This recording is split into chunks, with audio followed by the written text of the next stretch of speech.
God morgen, god morgen. Jeg vet ikke om vi skal begynne på norsk eller engelsk, men jeg begynner litt på norsk. Det er nok sikkert litt problem med kollektivtrafikken i dag, som gjør at folk må vasse litt ekstra gjennom snø. Og så var det veldig skarpt lys der.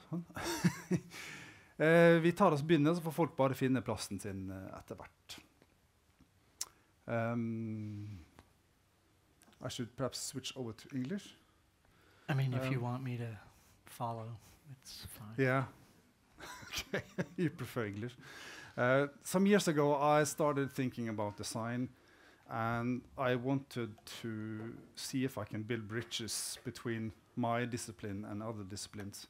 The first one I addressed was development, building a bridge between design and development, because we need to talk much more together. And having figured that out, sort of, I started to see, are there any other disciplines we need to talk to as designers? And business came up. And I started figuring out, how do I find out how to build a bridge between design and business? So I Googled it in lack of GDP, what's it called? Chat GDP. This was a few years ago, so I Googled it. And I found something called strategic business thinking for designers. And I dove right into that. Found Second Wave Dive. I found Ryan. I entered a course over several weeks online, and it was very engaging. From that, we invited Ryan over here to talk to our Knowit Academy students. And you've done that, and you're coming back this year. And we figure out why not share Ryan with other people, not just our own designers. So that's why Ryan is here. And I'm very curious to what you're going to tell us today. Me too. Yeah. Still figuring it out. Let's figure it out. Yeah. So, Thank Ryan you. Rumsey from Second Wave Dive and other entrepreneurs. Yeah, I'll give you a bio. Yeah. That's fine. So, okay, the floor is yours. Thank you. Pleasure to meet you. Thanks for being here. I am very jet lagged.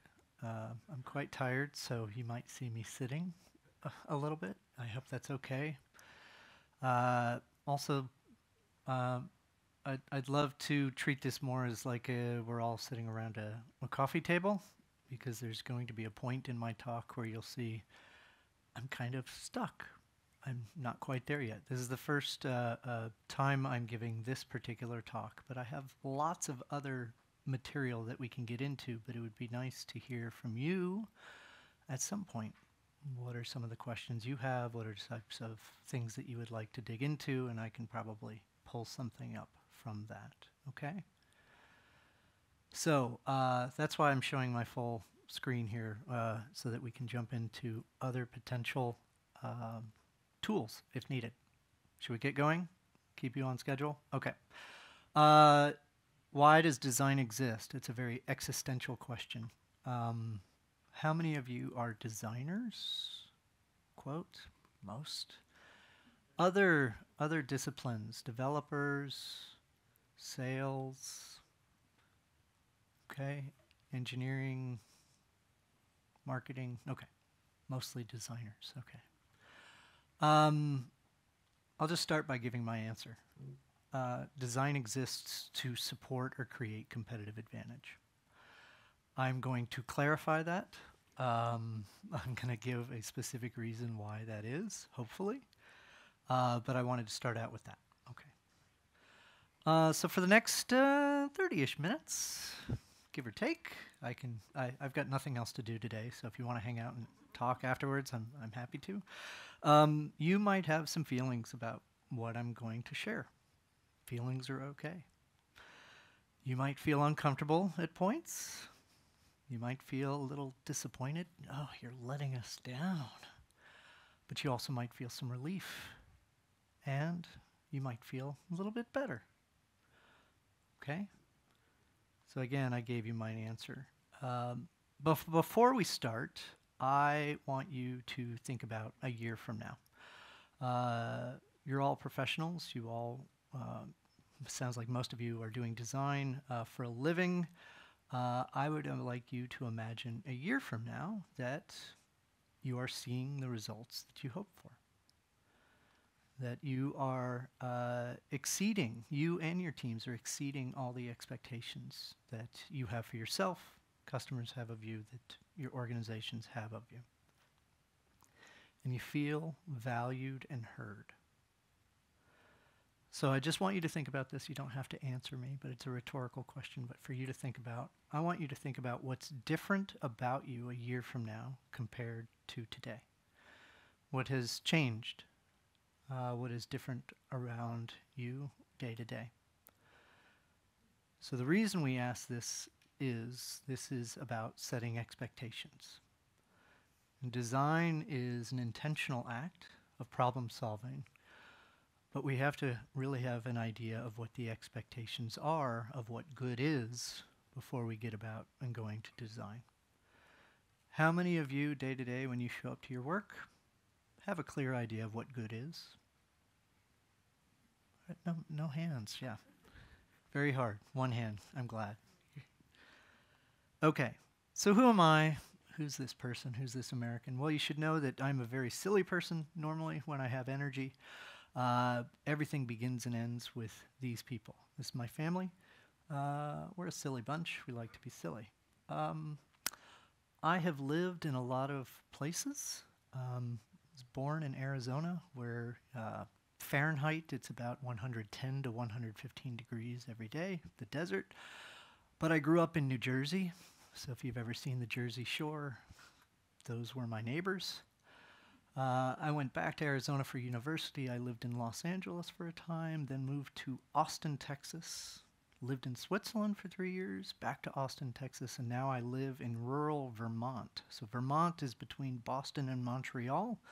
We live in the middle of nowhere, live on a sustainable eco-co-housing community, and we kind of hang out with cows and chickens and stuff like that.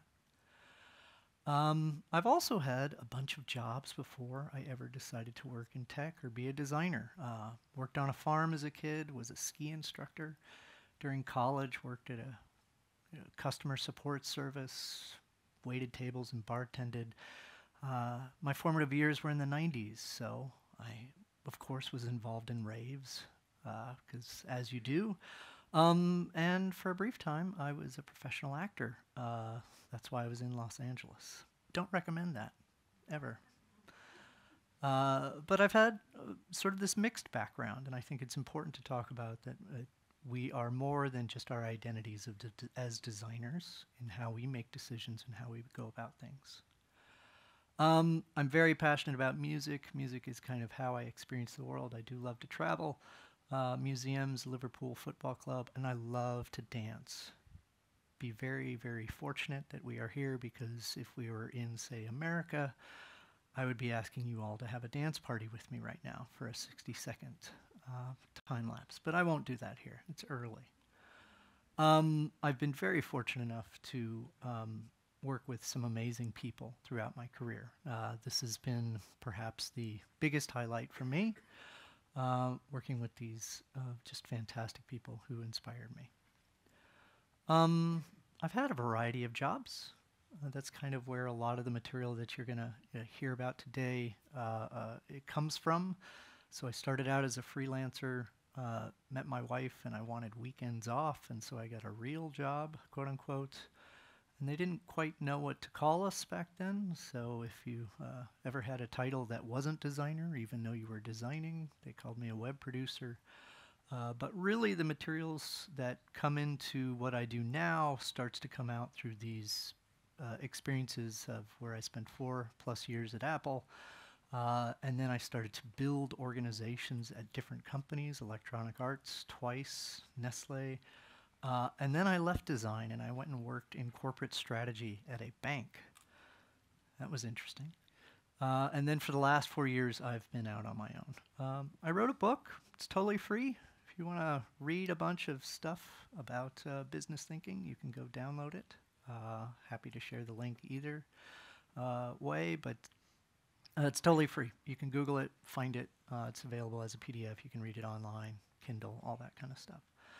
I do run this little company called Second Wave Dive now, and really what we help people do is learn dialects in which to translate their work, especially as designers, especially as people leading design organizations, into other languages like business.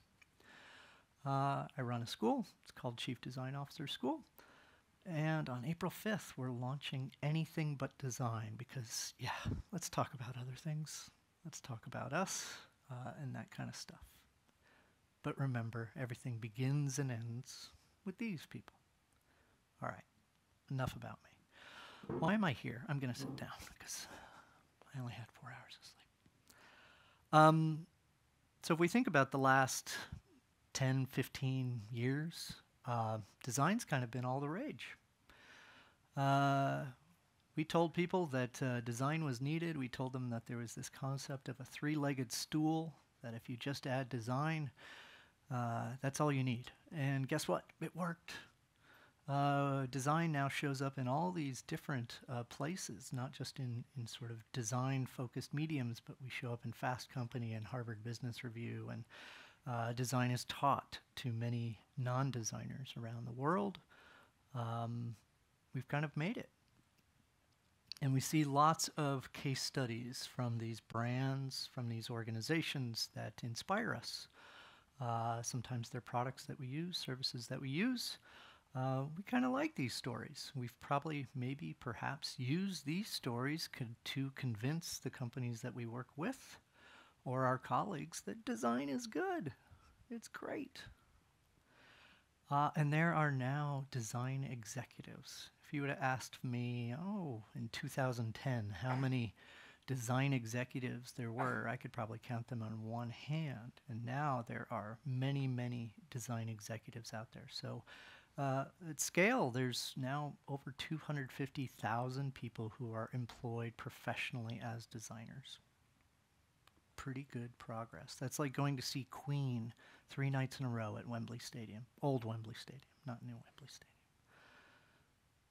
So tremendous progress. We've done pretty well. How are you feeling? Celebrating? Doing great? Yeah? So there's still this weird gap. Let's talk about that gap. So between 2010 and 2020, the number of companies that were employing designers, particularly senior designers, doubled. So that's a pretty good run of 10 years.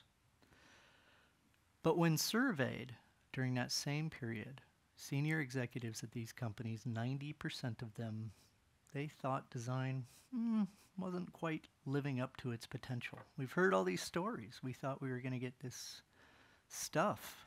What's quite happened? So that's a big gap. Is anybody feeling this, that maybe the story of design is not lining up to their day-to-day? Maybe. Yeah, a little bit. Okay. So let's talk about design a little bit. This is one of my favorite graphics. This is by Ellen Lupton.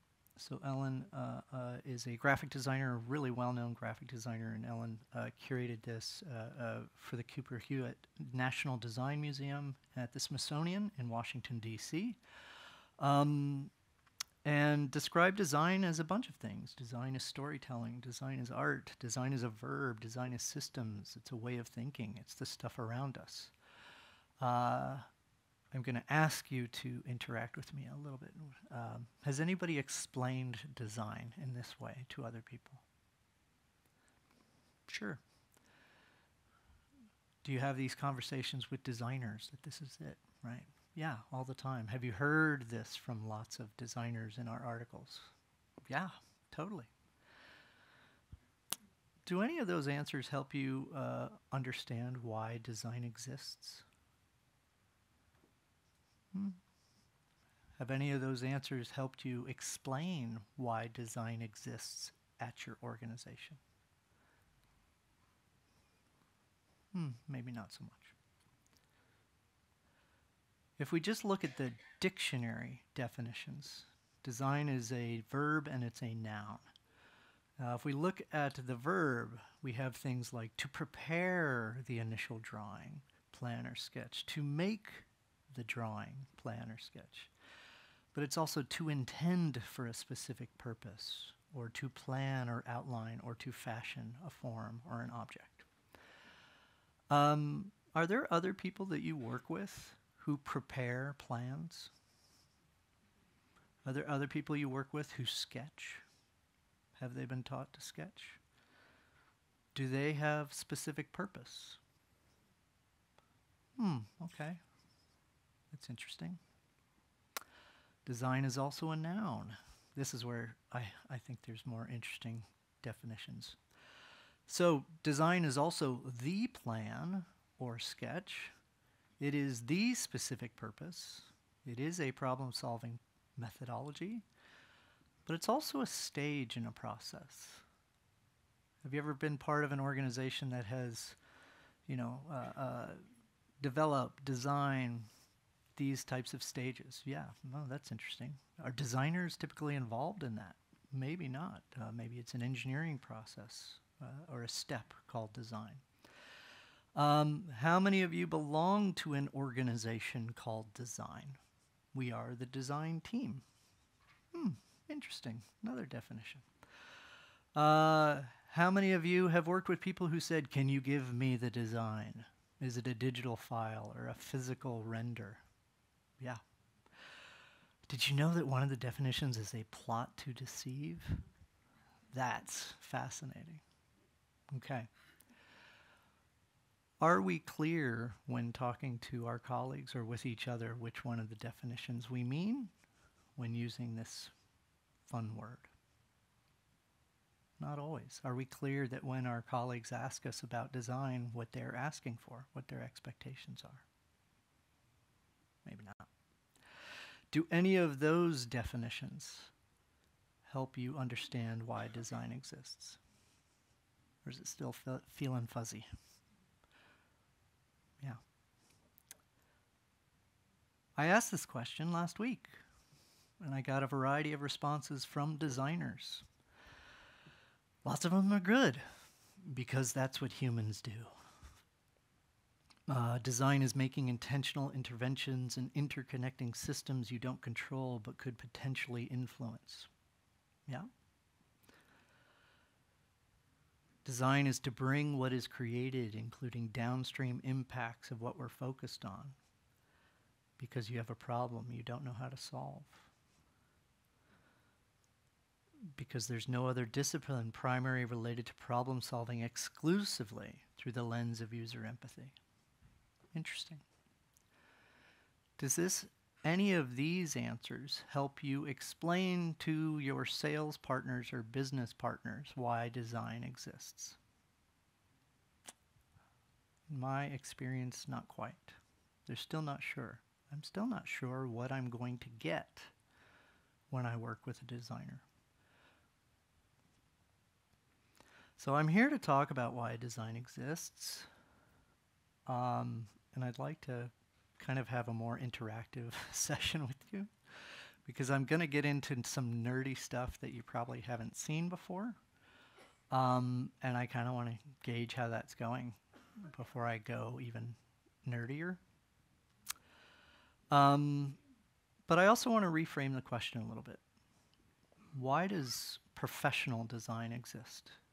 How many of you are paid to design or be involved with design? When you are paid, is there a transaction that takes place? Are you exchanging your labor, your talent, your skills, your capabilities in exchange for getting some type of result for the person who is paying you? Is that the expectation? Do they know why you're there? Do they have a clear idea of how your skills and capabilities are going to provide some transaction, some result that they weren't getting before? In my experience, they're not always clear. They don't really know what they're hoping to get. That makes it really hard for us as a designer or people working around design to figure out what we're intentionally trying to get. Okay. So this question of why does professional design exist, I'm going to kind of give a weird segue version answer that I'm at right now. By the way, I should mention that all of these are just strongly held opinions that I am totally able to change my mind given new information as it goes. Is anybody familiar with like the basic concepts of, say, corporate strategy versus business strategy? Has anybody seen this diagram before? So it depends on the scale of the company that you work at, but say for a smaller company, these are pretty much the same. They're not separate, but for larger companies, the corporate strategy is just to develop the overall mission, this sort of portfolio of products or business units that you might have to put into the market. By the way, I'm very much giving this talk from the perspective of more the corporate, private sector, public sector. There's differences here, so I just want to clarify that there's reasons within the public sector as well, but I'm starting from this private sector space. Corporate strategy is also figuring out how we organize the company. Where do we have divisions, units, teams? What are we working on? And importantly, they're trying to figure out the financial strategy. How do we make money? How do we stay alive? The goal of a company is to continue to exist, to be in business. And then we have this concept of business strategy. And so this is what many of your MBA friends or friends that are working in the business are taught, is we need vision and goals. We need to develop where we play. So this is a concept of determining which markets we are serving, which are our chosen target audiences that we're trying to work with, how we win. So these are the choices that we're going to make that are kind of going to help us differentiate what we do, say, than other companies, and then a roadmap to deliver, right? So that's these things. You can see here I haven't practiced them because I would have normally clicked my slides and shown the highlights. Where do you think design exists? What is the primary goal of designers in the organization? Where do you think which of these bubbles do you think they're primarily hired to do? Any ideas? I do have a catch box, so if anybody wants to be on the microphone, we can hand it to you.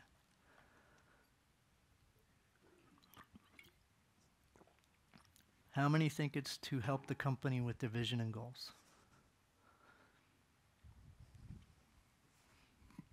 Where we play, to choose the audience. Is that the one? Interesting. How many are informed by their companies that you're just here to deliver? Just make the stuff. Right.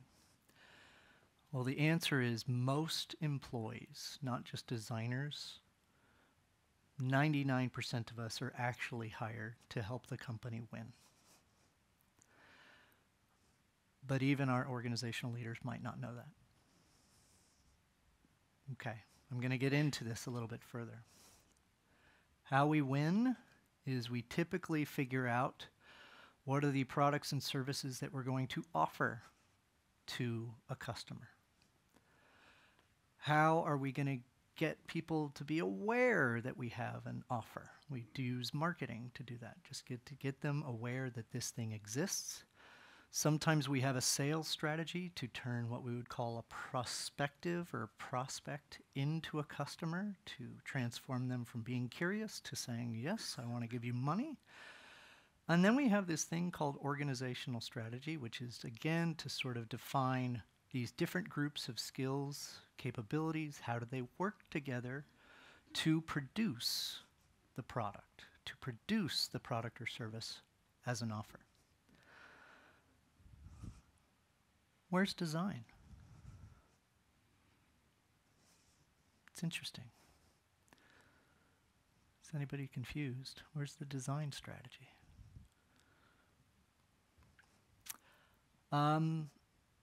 Design, well, I've skipped my slide there. Design actually is a catalyst to all these things. Can a product or an offer exist in the world without intentional design? Yeah. Can we market that without intentional design? Yeah. Can we go try to sell that without intentional design? Yes. Can we organize people without the intent of designing? Yes. Can a design exist without a product? No. Can't. Design is a catalyst, and I think this is where a lot of companies, even designers, have kind of got our stories a little mixed up here. And I think a lot of those stories have been delivered as if design is magic. Simply, if you buy a hat, and if you buy a wand, and if you buy a rabbit, you can do magic. If you just assemble the components, you can do magic. But that's not how it works, right? So this is the point in my talk where now we're just going to go off script, and we're going to sort of dig into some nerdy things. If I start to confuse you, please raise your hands. If you have questions, we can go off script and I can pull up some other things. But I want to play around with this idea. Has anybody heard about the three-legged stool, that all we need is product engineering and design in order to win? Has anybody seen this concept before? Yeah. So let's talk about that. Let's make an assumption that that's right. Right? And that's how we get innovation. We just have these three things and we will have innovation. You'll notice I'm using a different font now. My apologies for the real typography friends in the house. I've just changed the font on you, and you probably can see that. You can see why this is still a work in progress. So I want to talk about the unintentional damage that this diagram has created for the last 10 or 15 years. This diagram is really great for presentations. I can show you how easy things are done. It's just a simple Venn diagram. All you need are these three things. But it's terrible for making actual business decisions. Have you ever worked with partners in product or business who just say, oh, we just need the three things. We just use the Venn diagram and magic presto, it works. Yeah, I sure have. And that's because I think we all have different interpretations. If you actually Google this Venn diagram, you'll see that it too has different answers. Some people think it's innovation, some people think it's design thinking, some people call it UX, some people call it product management. I think a lot of people are starting to roll their eyes a little bit every time they see this Venn diagram. They're just like, that's not really what it is. But you're starting to see here that we have different interpretations, we have different meaning that we associate with things like this. But the most damaging part that I have seen is when we tend to think about the organizational strategy, or really the operations, how we work together. We don't interpret it as the Venn diagram. We kind of go off and really think about it as separate organizations. The product team, the engineering team, the design team. And what I've seen a lot over my career is that we start to think about ownership. What do we own? What do you own? What are the metrics we have? What are the metrics they have? And I think we have to retire this concept of product engineering and design. It's too simple.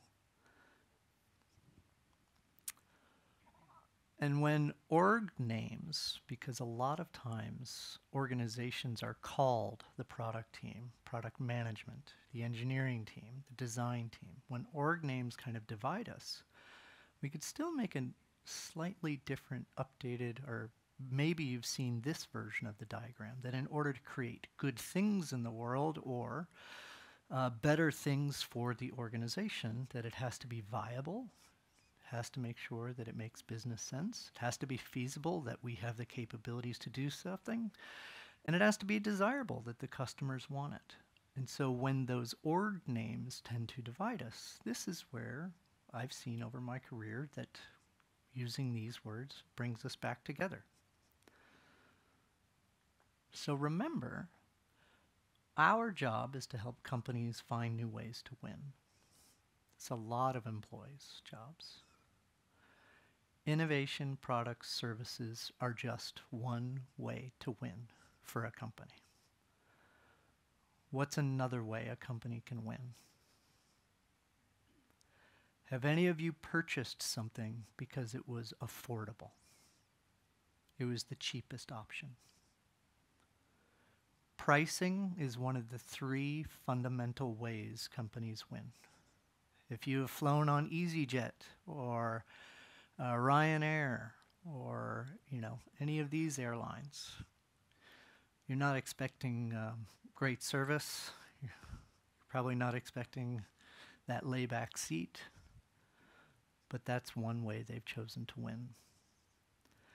And oftentimes, we don't talk about that within design. But is that not desirable? Yeah. Okay. So innovation is really something, one way, that we are supporting or creating a competitive advantage for a company.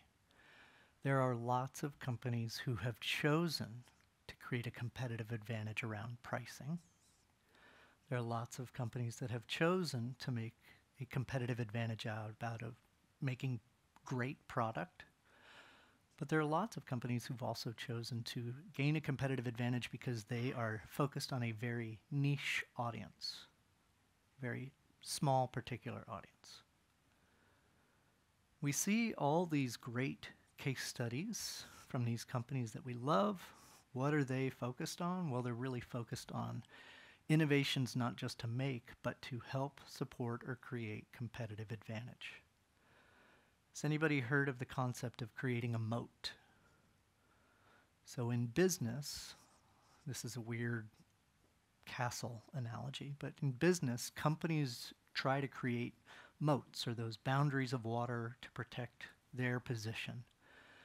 And moats are ways that they are just providing something of value that is slightly different than other competitors in the market. Sometimes they use design to do that, but it's all intentional. If we do this, then therefore we get that. How many of you work around this word innovation a lot? Are you on an innovation team? Are you creating innovations? Are you working on something innovative? Is that part of your language a lot? Have you ever talked about what makes an innovation successful in the market? Companies want us to innovate to help them create longer-term success. They don't always ask for that because they too don't have that language to translate. My favorite example is, like, we're the team that creates Alexa skills. For what reason? They didn't have that answer. But I want to talk about innovation slightly differently, because what makes an innovation successful? Well, first, there's 2 different types of innovation. There's incremental versus radical.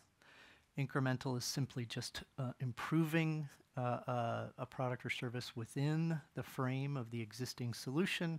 Radical is creating something brand new that never has existed before. Which one's like fun to do? Fancy to talk about? What does everybody want to do? Radical, right?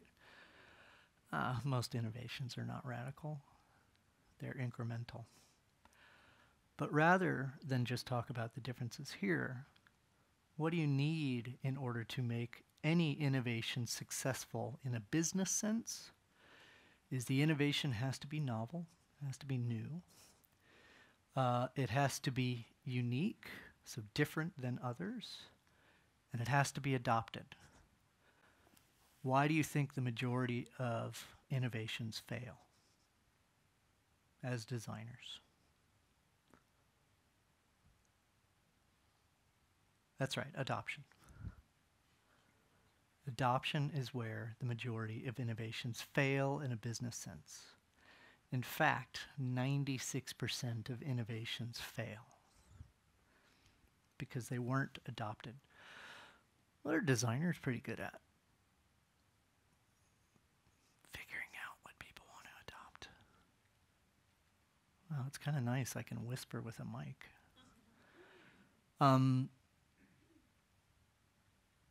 There's no competitive advantage without adoption. If you're making things and they are not adopted, you're not actually creating competitive advantage. And this is one of the things that most of our business leaders, our organizations that hire us as professional designers, they expect, and they never tell us this expectation. They never actually say that.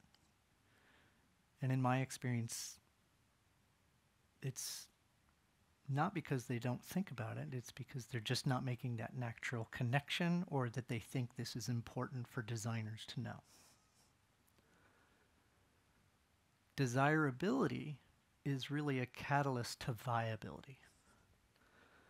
So think of that again. What is desirable for the customer if you are working as a professional designer translates to that is then viable for the company to do. This is stuff that I learned when I was at Apple, that I hadn't learned before that. I was just busy making things.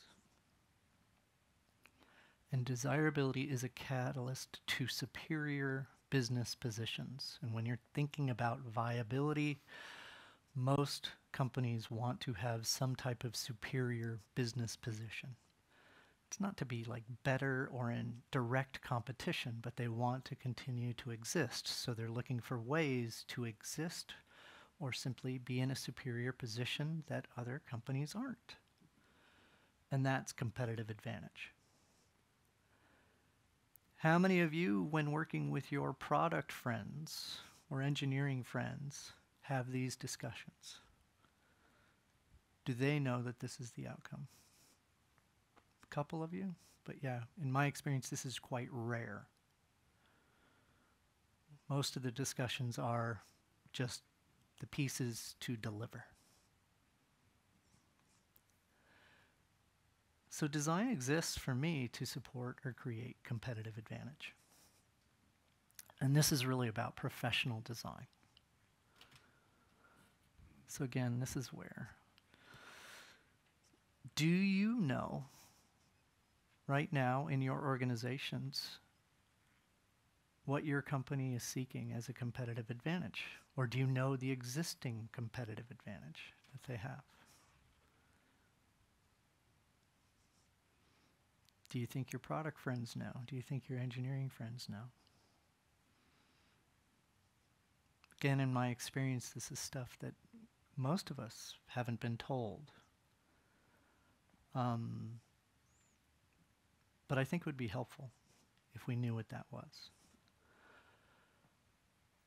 All right, before I nerd out and go even deeper into this, any curious questions? Does anybody have like a curious thought or idea? I'm going to ask you to be brave and ask me. What types of questions are coming up for you right now? Anyone? See, this is the difference of giving a talk in America, because there'd be 400 people talking all at once. All on top of each other. Probably asking for something for free. Okay.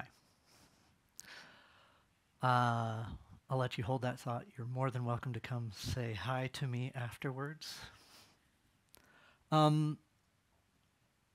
There's a thing that I think we need to understand, is that this concept of superior positioning or competitive advantage, or why design exists, is really contingent or local to where you are, or who you've been hired by, or who you're working with. I'll give you a weird example. How many have heard of Apple as a company? How many have heard of Dell as a company? So both of these companies are pretty much in the same business. They provide hardware, computer peripherals. Apple chooses a competitive advantage to create superior designed products at pretty high pricing because they are targeting an audience who doesn't really want customization, wants things to be quite simple and straightforward. Dell, on the other hand, chooses to have a superior position through pricing and supply chain. And their audience is quite different. Buying in bulk, really the ability to customize different machines at the sacrifice of maybe having pretty nice hardware. They don't even make software. Both are super billion-dollar companies. Now imagine a designer at Dell walking into that company and being told by a Dell executive, we want Apple-like design. Is that a good idea? No. That doesn't fit the competitive advantage that Dell has decided that they're working on for the audience that Dell has determined they're going to work with. But it would be super helpful as a designer as if the business friend said, that's not our audience. That's not what we're focused on. That's not our competitive advantage. And so what great design is at Apple might not be what is at Dell. At Dell, great design might be helping with that supply chain, helping with the e-commerce checkout of customizing a computer, helping with support around that, not around hardware or any of the fancy videos that Apple has created over the years. Quite different. How many here have ever mentioned someone like Dieter Rams? Braun type design. Do you know who Braun's audience was? How Braun was trying to create competitive advantage, that they then hired somebody like Dieter to do the work. It's quite different. So one of the things that I think is important to do is to familiarize ourselves with what is here. What do I mean by here? So in the case of we're sitting at Know It is different than probably what is great at Reuter or I'm just going to guess Norwegian companies offhand. That's not going to go very well for me. So how do we figure this out? So we showed you those concepts around business. I'm just checking time too. We're at a long time. So there's all sorts of ways to figure this out. I'm actually going to do this really quickly, and then I do want to have a conversation with you, if that's okay. So the basic things to business strategy is a company figures out, why do we exist? Why do we exist in the world? Which customers are we trying to serve? Who's our primary audience? What do they need that we are going to develop value for, that selling proposition? And then how do we know we're winning? Do we need to create a certain amount of money? What's our pricing model? How much of these do we need to sell? These widgets, these gadgets, these whatnots? Well, really figuring out sort of design strategy, and this is where my slides are going to go off, is to figure out, in order to answer why design exists here, is all dependent on knowing where the company is going and what the company is focused on, because we've been hired to help this organization. What are the situations and the complications that the company is facing that particular skills and capabilities that designers might have is the answer for? What's the value proposition of design comparative to other functions inside the company? How are we creating value differently than engineering, differently than product management, different than sales? Who are the key partnerships? Designers, we love to work across the organization. We can work with everybody. But there's a real world cost to that. Should designers be working with everybody or be working particularly with the areas of the business that are primarily focused on creating that competitive advantage, whether it's reducing costs or generating revenue or making efficiencies? And then professional design is measured. How do you know it's good design? I'm going to stop my slides for a bit because now I just want to have a chat with you. Let's talk about measurement for a real quick second. How many of you have asked daily, what are the right metrics? What are the right metrics? How do we measure what good is? Is there an expectation that our colleagues have of us to be able to answer what is good? No? Okay. I think this is one of the big problems that many organizations have, because what are the right metrics is a wonderfully good question. It's a valid question, but it's actually the last question that we should ask. Why? Because most of us as employees are responsible for meeting more than one objective.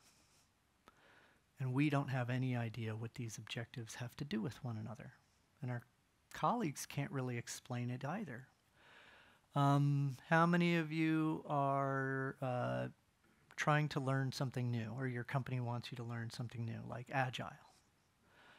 Well, what does that have to do with customer satisfaction? How many of you are asked to increase your velocity or ship more MVPs? Well, what does that have to do with revenue? We can't make sense. So we see all these metrics and objectives just kind of out there, but underneath, there's really no sense-making model. And our business friends struggle with this a lot too. But what if I told you that underneath, there's actually a map?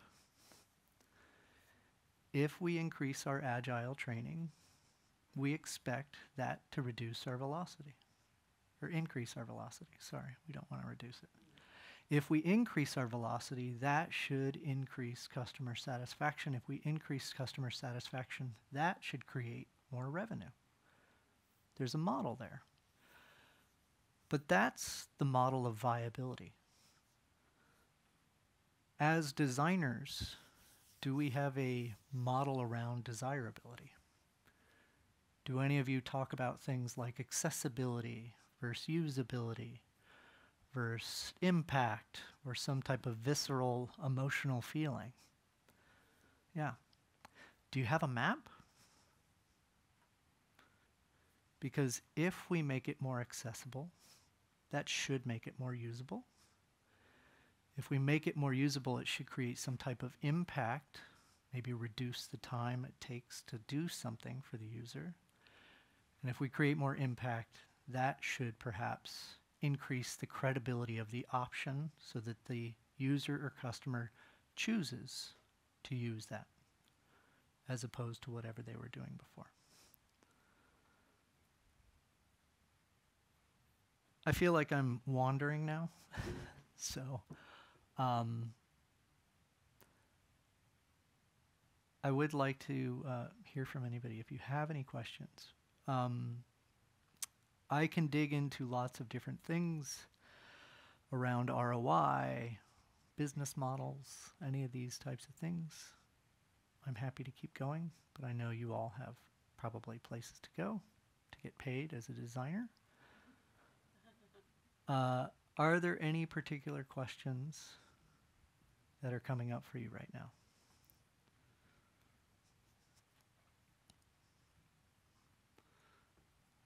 Yes, volunteer. We're going to throw you the mic.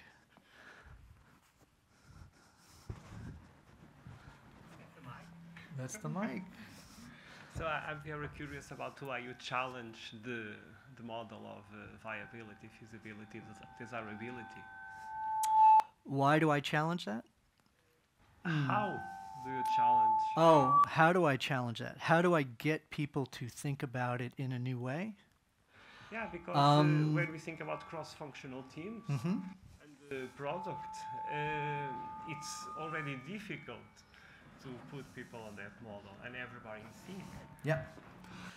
So the question, if I have it right, is, well, how do we convince people to think about it in a different way? Sort of the same way I learn about customers. It's research. So what do I mean by that? Is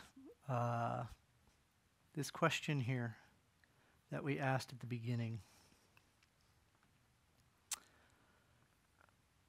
So one of the ways that we might talk to our product manager or engineering friends is to say, hey, we've been doing this work together for a long time, and the way that we've been talking about it, the way that we've been going about it, hasn't actually resulted in the change that we hope we got. We were hoping to get.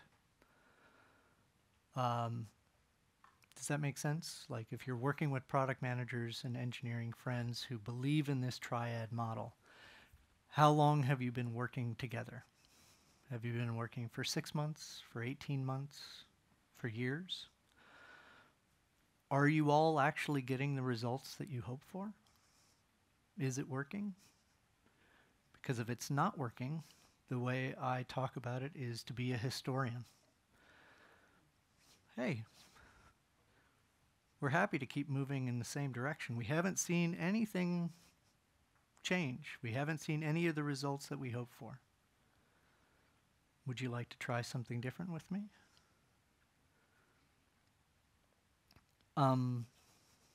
So there's a lot of conversations or changing how we talk about design, less using the design words and more about the words that they care about. This is a complex question because it's not a short answer. There are a variety of ways. Let me actually see if this is more helpful. So we're going to move into a design tool, Figma.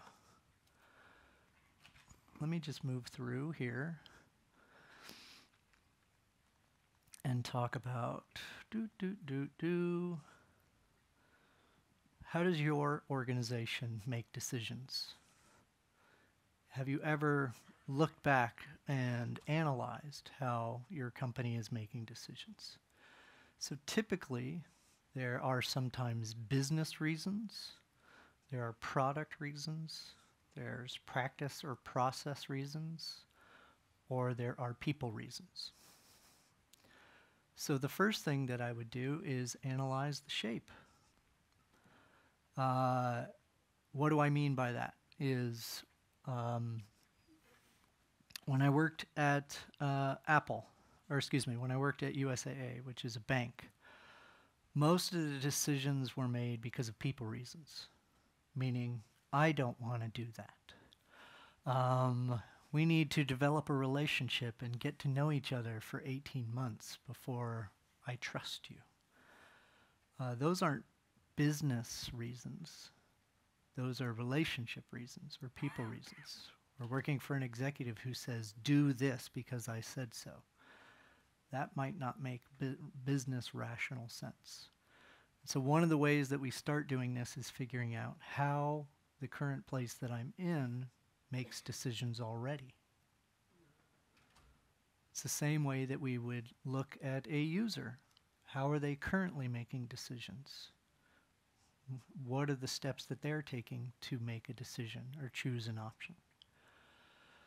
But the second, and probably the more important thing, is most of us as designers prefer a particular form of storytelling that I would say is narrative storytelling. We like to tell stories. We like to tell these inspirational stories. We like to take people down these garden paths and share how we're going to change the future. But in our day-to-day work, most of our colleagues don't receive that language. Most of our colleagues are analytical thinkers, and they're not worried about, this innovation or this narrative choice. They want us to tell them why we are giving our preferred argument, what's the reason for it. So one of the ways that we can translate this is by using a different storytelling structure when it comes to decision making. So this comes from the business world. What's the current situation that we are facing that we need to address?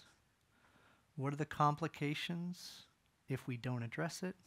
What's a resolution?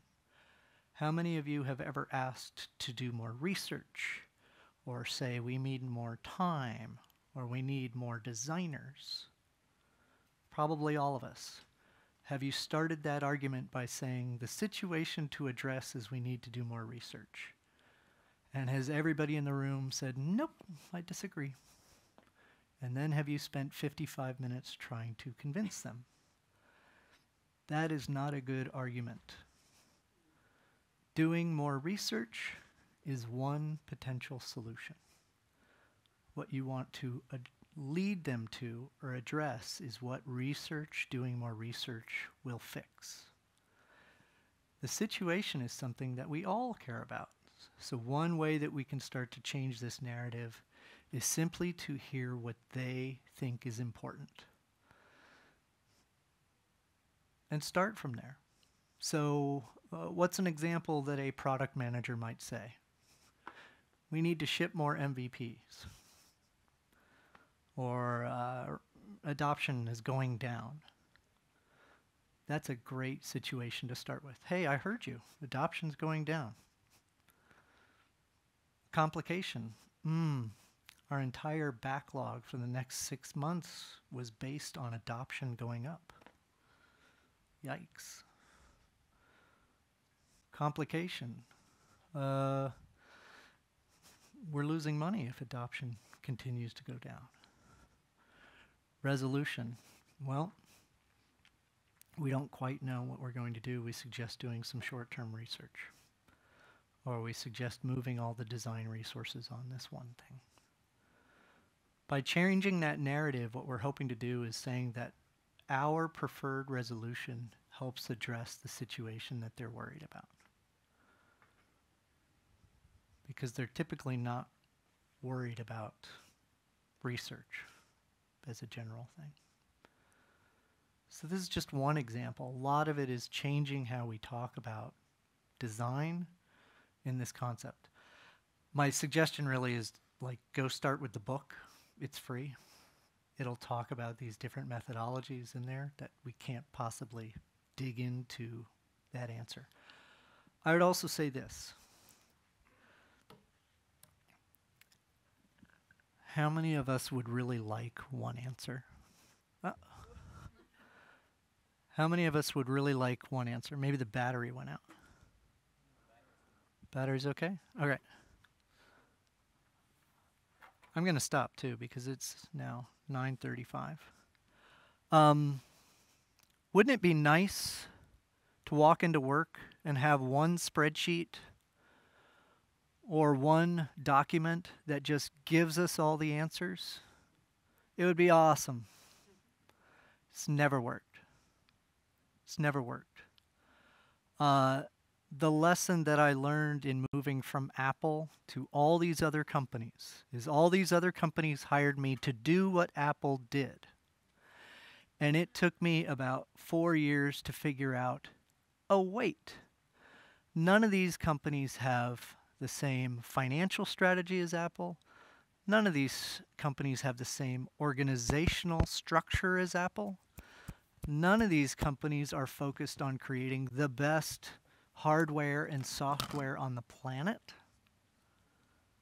My gosh, I can't do what I did at Apple because all these other components are not there.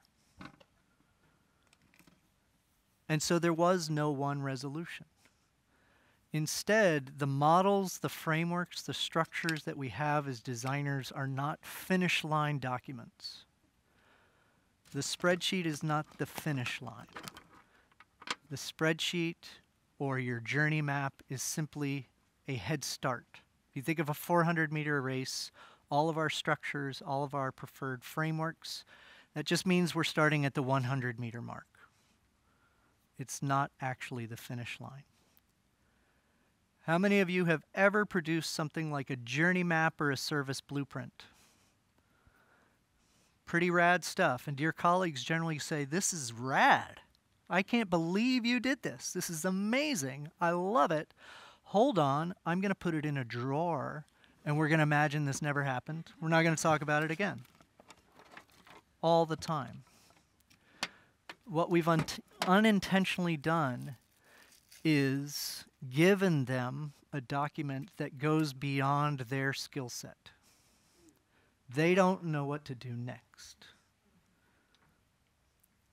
That is a different problem to solve than somebody who knows what research is about. I know what research is about. I know what you're going to do. You're going to do that focus group. We're going to spend that time. We're all going to get in that room. We're going to develop insights.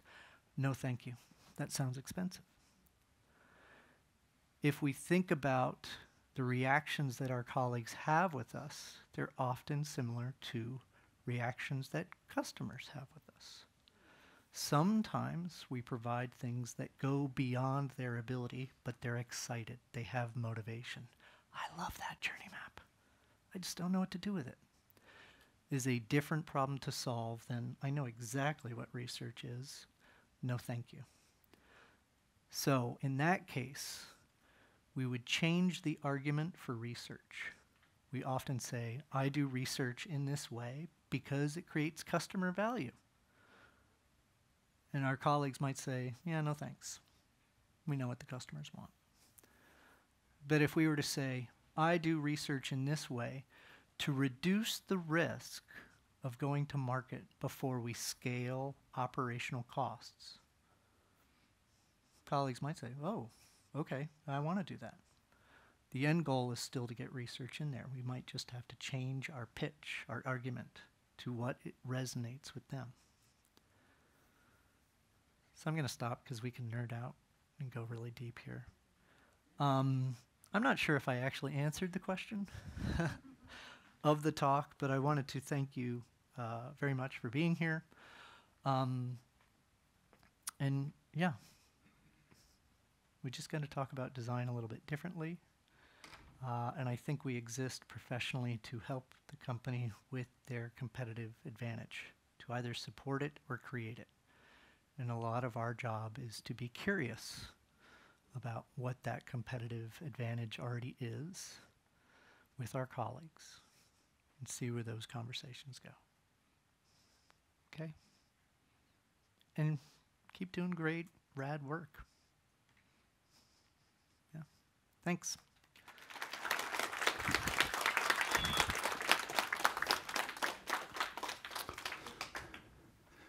Thank you, Ryan. Thank you for nudging us. Nudging is a very popular word in Norway these days. So thank you for nudging us in the direction of the bridge I'm talking about. Some of us here are actually going to dive into or taking the first steps over the bridge tomorrow and Friday. With your course here with us, which is also available online for those who are not invited tomorrow and Friday. So I can highly recommend the online course. It's a very good one. It's a lot of people there to discuss with, and you got you, and you're very open to every discussion that comes up. So I just wanted to nudge you in a different direction because there's another bridge. In the direction of art. We have had some discussions on this. So cool. I just wanted to give you a memory of Oslo. And I thought, what's better than actually giving you a book about art to nudge you in that direction. This is one of the finest things that Oslo has produced. There's a photographer called Tom Sandberg. He's now deceased. But I hope this will inspire you to thank you so visit much. some other bridges. That's amazing. Thank you very much. So, again, thank you very much. Thanks, everybody.